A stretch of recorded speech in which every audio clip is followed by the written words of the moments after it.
좌우를 살핀 후 건너가십시오.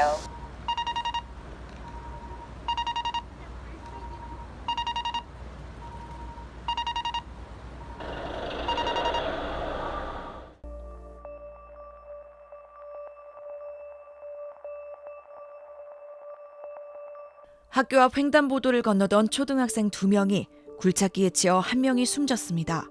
현장을 살펴보니 여기저기에 어린이 보호구역이라고 적혀 있었습니다. 그러나 신호를 어기고 달리는 굴착기 앞에서는 무용지물이었습니다. 너무 가슴이 아프고 자식 죽은 부모를 생각하니까 진짜 눈물 나와요.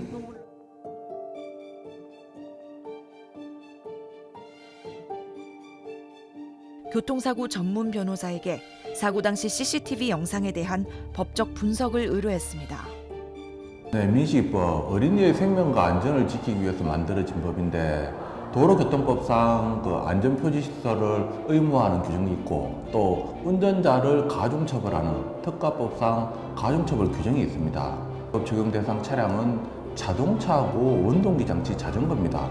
하지만 이번과 같은 굴착기, 굴삭기, 포크레인 같은 경우에는 건설기계에 해당될 뿐 자동차에 해당되지 않기 때문에 민식이법 적용할 수 없고 뺑소니 같은 경우에도 건설기계는 포함 안 되기 때문에 설령 운전자가 사고 사실을 알고 그 현장을 떠났다 하더라도 뺑소니로 처벌할 수는 없습니다. 교통사고 처리 측량법이 적용될 뿐입니다.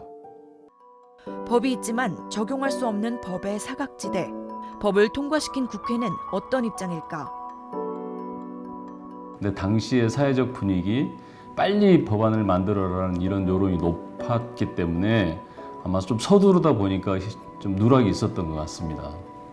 건설기계에 의한 사망사고가 발생했음에도 불구하고 민식이법 적용이 안 됐느냐라는 따끔한 지적이 있었기 때문에 바로 개정 절차에 들어갔다 이렇게 말씀드리겠습니다.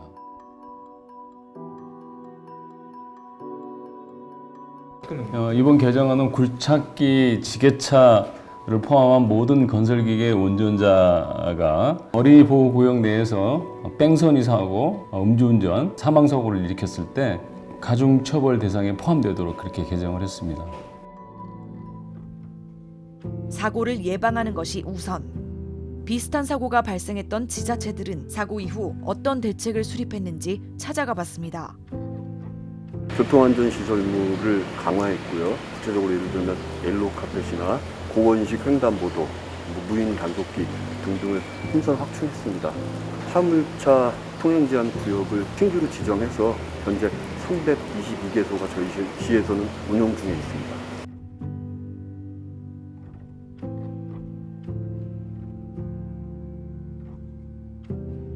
전년도에는 28건의 교통사고가 있었는데요. 스쿨존에서 금년도에는 14건으로 약 50%가 줄어드는 효과를 볼 수 있었습니다. 스쿨존은 아니었지만 비슷한 사례로 초등생이 굴착기에 치여 숨지는 사고가 발생했던 서울 양천구.